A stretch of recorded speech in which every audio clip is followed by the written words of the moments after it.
Kia ora everybody. Can I begin by acknowledging that today is Everest Day. Today marks the 70th anniversary of the first complete ascent of Mount Everest in 1953 by Sir Edmund Hillary and Tenzing Norgay. I know that New Zealanders continue to reflect on that feat with enormous pride. Over the past week I've been out and about promoting the government's budget and our key cost of living measures such as free prescriptions, 20 hours free early childhood education and free and half-priced public transport for children and young New Zealanders. I've also been drawing out some of the big differences between Labour and National and what's at stake if the coalition of cuts, including their threats to superannuation and investment in trades training, was to happen. One of the legacies of cuts that we inherited from the previous National government was the effect that under-resourcing had on our frontline police. When we took office, police numbers were falling. I'm proud of the government's work to turn that around, and on Thursday I'll be attending the graduation of Police Wing 366, which will see us reach our goal of 1,800 extra police on the beat. New funding in this year's budget ensures that the new ratio of at least one officer to every 480 New Zealanders will be maintained. That is a significant improvement on the ratio when we became the government, which was one police officer to 544 New Zealanders.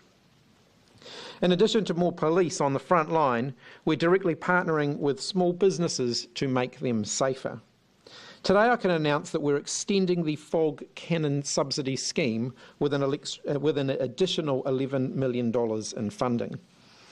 Since it was introduced in November last year, the feedback and the rollout of the scheme has been incredibly positive. Small retailers continue to tell us that the scheme is working well and that they feel safer knowing that they are better protected against things like ram raids and burglary. We've seen this in the increase in demand for fog cannons from retailers. The number of daily applications being received has increased significantly since April. The immediate dense cloud of fog provides protection for those within the premises by making it much more difficult for criminals to see their way around. Since February, we've issued 1,664 subsidy vouchers to businesses. That's averaging roughly 110 approvals per week in April and May.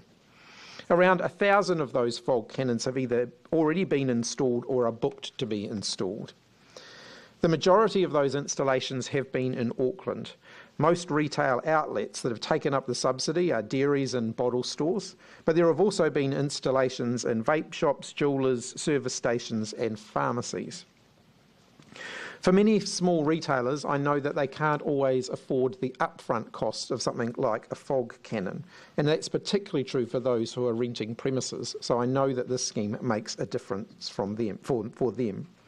We've heard the value the extra protection that these devices offer, and today's announcement means that if weekly approvals remain at the high levels that we're seeing at the moment, a further 3,350 fog cannons will be subsidised by the end of this year.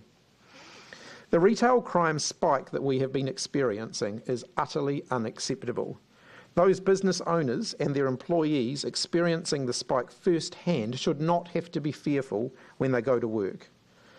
Today's announcement is another step forward in supporting those at the affected businesses who are at risk of that sort of crime, but we're also going to be continuing prioritising other work on this issue, and I hope to have more to say on that soon.